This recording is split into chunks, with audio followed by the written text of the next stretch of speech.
Hello everyone. In this video I'm going to show you how you can actually modify the entire table on Microsoft Word and also how we can use the AutoFit option.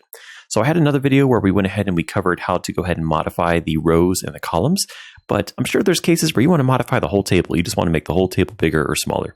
So once you come over to your Microsoft Word document, if you click on this little quad arrow thing here, the north, south, east, west arrow, once we click on that, then we come over here to table layout. We can go ahead and we can actually modify the height right here.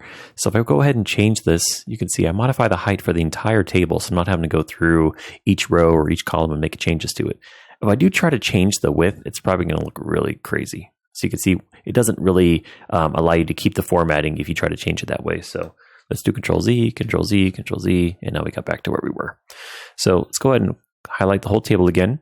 Come over here to table layout, and there is also this other option called AutoFit, and if you go ahead and highlight it, it'll tell you what it does. So automatically resize the columns in your table, set your columns to be the same width as your content, or choose for your table to stretch across the entire page. So let's go ahead and try this. Let's do AutoFit contents and let's see what it does.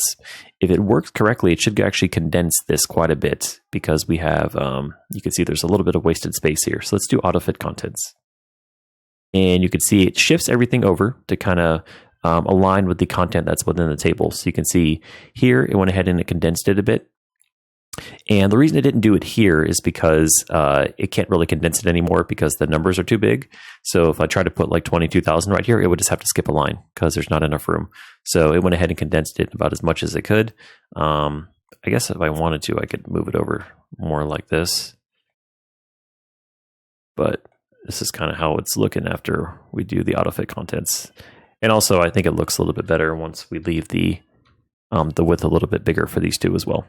But that is a quick rundown here, how we can actually modify the size of the entire table and also how we can go ahead and use that real helpful AutoFit tool on your table layout tab.